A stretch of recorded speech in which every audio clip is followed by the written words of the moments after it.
Howdy, folks. Hope you all are doing well these days.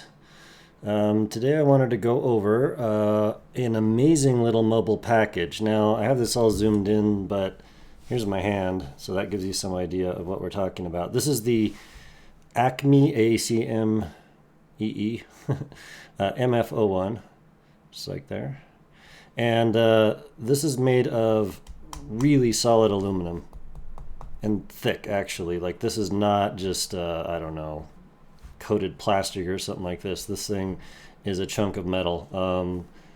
It's all one piece except for the back panel right here, which is really cool. I wanted to talk about this because of all of the mobile devices I've tried over the years, this one has kind of floated to the top. And, I talk about it a little bit. This does come with a, what I love. It's called a JRC is the company that makes it. It's a Muses O2 Op-Amp, and that's a chip that goes into this thing. And I'll pull this apart and we'll go over all of this. But what I found actually is that I was testing this. Here is the Burson V5i Op-Amp, which is a awesome little IC. Well, I think it's partly discrete. I'm not sure, but I think, in other words, I think there might be some components in here other than just a chip. So that's cool. But what I found is when I stick this guy into this, there is some major synergy going on to these two bad boys. And this is pocketable. It doesn't run Android. It runs sort of a custom OS. It's very minimal. I don't even know if you could call it a custom OS. It's just basically like this, right? It's got some options. And then you got your control pad, sort of iPad-ish control pad. So really straightforward volume control, and then you can click this little thing. You got a line out and then a headphone out right there on top. Single-headed, nothing fancy. USB-C charger and micro SD card. And then the battery life on this is actually wonderful. I'm getting between usually 8 to 10 hours, which is more than enough for a full day of listening to music. Well, generally I'm going hiking or something like that, so that's what I like with this. And I wanted to bring this to everyone's attention because of all of the portable things I've tried over the years, this one has the highest quality, highest sound quality, the best experience for mobile folks. It's just so simple. Only a couple buttons. It doesn't have a touch screen. It doesn't have Android, so it's not got a lot of funny things that you have to deal with. It certainly doesn't have Wi-Fi. You can't stream. You need to stick your tracks right on this. And then the tracks themselves, I just kind of wanted to bring that up. That is the SD card. And when I first got this thing, it actually was not able to read subfolders, which is like, really? But it can now, so you just toss your albums into folders and pretty much how you would expect. It's maybe not the optimal way to do it, but it works, and that's the point. Very simple. Turn that off. So if we flip around to the back here, we've got like a little, I won't even call this an ejection thing, it's just a little tab that you stick a screwdriver in, and this is just taped on, which I know some folks are like, this sucks. But, it sticks on there real good, and I haven't had any problems. I've taken it off a lot, so cool. So then we have this thing, which is the internal guts of the MF01. And you'll see up here, there's a little socket with a chip, and that's a Burr Brown OPA. Okay, so that's not what it came with. It actually came with a JRC Muses O2 Op-Amp, which is a fantastic op-amp. But in this device, I like something different. But I wanted to put a chip in here so you had some idea of what you'd be looking at. So I don't know if you can see that. We got the OPA 2134PA, recommended by a buddy of mine. It's got a little dot on it there in the lower left of the chip. And once I pull this out, you'll kind of be able to see. But basically, there's a notch on the socket that you need to make that dot go towards the direction of or align with. So now you can do this a number of different ways. I'm thinking probably most folks aren't going to have, a nice set of tweezers like so, or you can just kind of like, so let's just go with a screwdriver. And so you don't want to push up a lot. You just want to nudge each side of the chip up like so. Oh, and by the way, it needs to be off. And it's not. That was stupid of me. Cool. I should say this, if you have headphones plugged in, you pull that op-amp out, you'll probably blow your headphones out. And these headphones I have plugged in are just beaters, so I'm not worried about that at all. I'll just take those out. So let's see if we can do this. Cool. So we're gonna just kind of wiggle that sucker out. By the way, this device is like $95 on Linsole during 11/11. Well, actually, it's been that price for a while. In other words, it's cheap. It's under $100. And I think for the price, this thing is amazing, amazing quality. Sorry. So I'm just basically like edging each side of the chip out until I can just kind of like, oh, not quite. Let's try again. The bottom half of there is still kind of connected in there. And you don't really have to worry about this. Just, you know, make sure you're not bending the legs of the chip. And you just kind of scoot it out side to side until it just pops. Like, that should be about right, maybe? Yeah. Cool. All right, so here's our socket. And you can see on the left side of the socket, as I'm showing it right here, which, by the way, is upside down, but whatever. The orientation is important. So you've got a little sort of like divot in the socket on the left side. And what that means is that the chip itself has an indication, little divot, and you just align that. It just needs to go like so, like that. That's all you have to do. There's nothing difficult about these. So we got our MF01 all ready to go. We've got our Burson V5i Op-Amp, which is about like that. Now it does have an indication, no divot, but you know there's a dot right there, so it's pretty obvious. So as we find our socket there, we want that to be aligned like that. So, whoops, not going to be super easy to do this, but let's see. I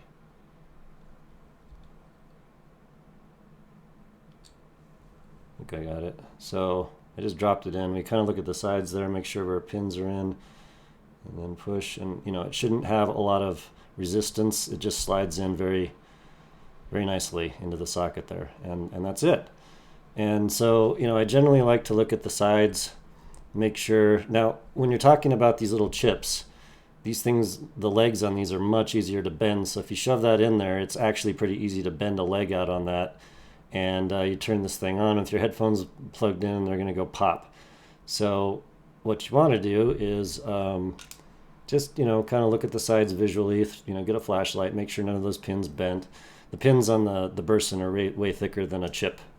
So if they bend, you'll know it pretty much. Anyway, so yeah, we got that. Now that's pretty much it. You may want to put like a little piece of cheese, even, I don't know, paper, just so that when you push the top down, it just kind of shoves that in there so it's not rattling. I mean, it's not loose, but it's not the tightest fit maybe. I don't know, maybe if you dropped it, it might, you know, shake a little bit in there, you know, just common sense stuff. So we'll toss the lid back on this. And really all you have to do is just slide it into place and push it in a little bit. And there we are. Okay. Let me grab my SD card out. So that will go into here. Let's see if I get it right. There we go. Just clicks in like that. Cool. All right. So you do not, I'm going to repeat this. You do not plug in your good quality headphones after swapping an op-amp. You don't do it. Use a beater pair. These are like KZZSTX. Yeah, those. So whatever. They're like $8 or something like that. Let me just get rid of that. All right. Plug that in. Headphone jack. We've got our SD card. Let's turn her on. Cool. Now I actually have this set to start playing music right away, so maybe turn that feature off if you get this and you want to flip op-amps, just so it doesn't start playing immediately as it turns on and you don't have a problem. I don't know. It's not that big of a deal. Okay, so you just saw it just turned off the screen because it's saving battery and things like that. Okay, so what we want to do now is not show them directly into our ears, but let me see if I can get this on camera. So here's our device. Now, generally, you can put op-amps that other folks talk about into a device and they'll be fine. So in this case, you don't have to worry about this particular part. But I'm just going to show you what I do and what the proper way to do this is if you're experimenting with op-amps and maybe more esoteric ones in a device. All right, so we basically get our headphone cable, and let me just hit play on this. Okay, so this is a multimeter. I'm going to turn it on, resistance. And so what I'm going to do is I'm going to test the resistance between the pins here.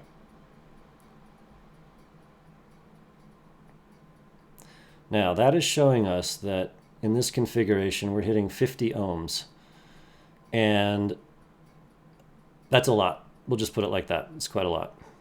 I don't know for sure if well, I didn't test the muses in this. I just tested this. Now 50 oh, by the way, as you're doing this, you want to watch the resistance, and it should stay pretty much even. It shouldn't be going up or down drastically, and that seems pretty okay so far. Cool.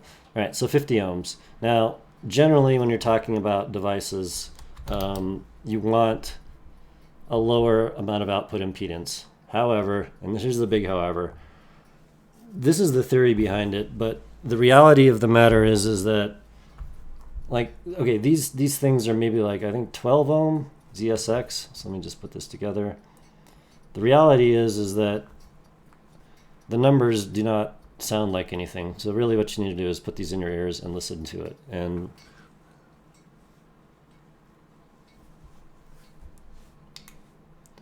so what I'm hearing is an incredibly large sound field, excellent mids, vivid OCD detail. So, you know, talking about devices, source devices, I've tried at least a few devices that I would consider to have a digital sheen. That is to say that they have like a lot of treble and it almost has like a glary kind of effect to it. And this doesn't have that. This has a very analog, almost, you know, class A type sound to it. There is no, and I repeat, no digital glare. It's also quite powerful. So like right now it's plenty loud. I've got like, that's half volume, goes up to like 100, I think. So no digital glare. It has an incredibly large, spacious, 3D vivid holographic sound field. Like I said, it sounds class A, almost tubey, not quite, somewhere between tubes and solid state, but extremely musical. This is the reason I'm making this video and bringing it up. So I tried a bunch of headphones, all like I've got, I'm trying to think of the lowest impedance pair I've got is maybe like 12 ohm. Sounds great, absolutely fantastic. And also all balanced armature sets, fantastic. So don't let the 50 ohm impedance scare you on this guy, because it just sounds good. That's all I'm going to say. And of all the op-amps I tried in this, the Burson V5i is absolutely the best one. There's some kind of incredible synergy with the Burson V5i with this thing that takes the sound up quite a few notches and puts this into a level that plays in devices in the, I'm going to put a number out there, between $500 and $800. That's the stuff I've heard, and it's just like, damn. I let a couple other folks listen to it, and all of them thought that it just sounded fantastic. Just very, very rich, no digital glare, excellent detail, excellent bass, rich mids, like, you know, all the buzzwords you'd want to hear in a device, and in such a diminutive factor. Good battery life. You don't, like, I don't even have a case on this, obviously. Like, who cares, right? It's just, you know, maybe the screen puts like a little plastic protector on that, maybe, if you care. I haven't done it yet, but just wow, man. And I really actually appreciate the fact that You know, it's just got easy controls. You got back and forward. You've got the volume control over here. It's like, you know, here's the menu. You gotta just check this out. So it shows you your albums here. You know, good enough. Click in there, and you got your tracks. These are like FLAC files, probably on most of these. You can make favorites. Like, it doesn't let you make playlists, as far as I can tell. So, haha. You can do random.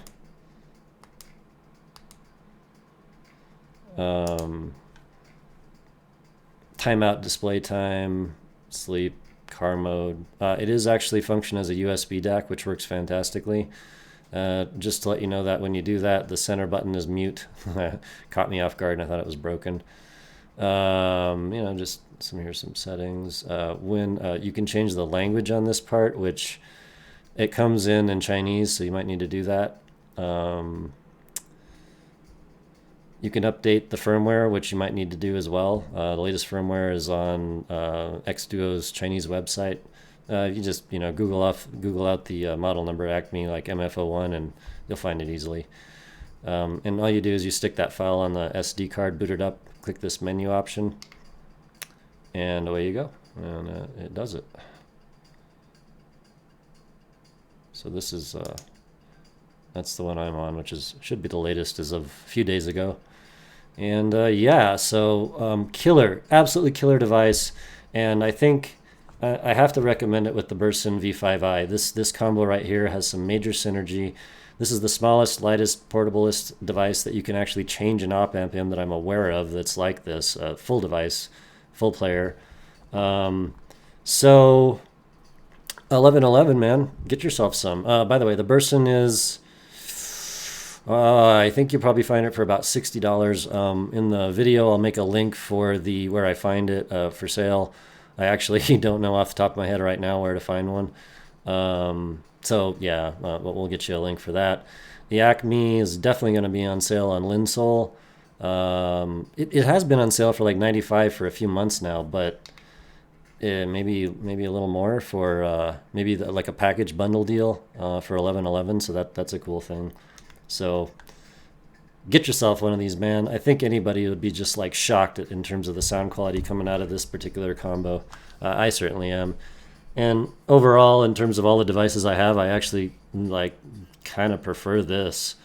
The fact that you can't, like, you know, one downside to this thing is that you can't put genre folders and then put subfolders with other subfolders in that. So that means that it's kind of limits. Like, I can't necessarily put my whole archive on this and then, like, I could, but, you know, you're just going to be scrolling all day. And I mean all day if you've got, like, 1,000 albums on here. So, yeah. But in terms of putting on, like, I like to use it for the latest stuff I've gotten. You know, I'll put, like, a good, I don't know, 100 albums on this or something like that. And especially the latest stuff. And, you know, use that on the go. Fantastic, just love it. When it first came out, the firmwares were, well, a little more buggy and a little less functional, and they've gotten better, and they have been updating it, so that could get better. Maybe they'll do the subfolder with genre thing, and also the line out. So you can use this as a DAC. Oh, I didn't even mention this, but it's got an AK DAC. It's not the top of the line one. It's like, you know, you can go look it up. It's an AK DAC versus a Sabre, which I actually enjoy better. I think these sound nicer, the AK DACs. So yeah, it's a killer package. It's got all the basics for a mobile audiophile setup that someone would need. So killer, man. Have a good one.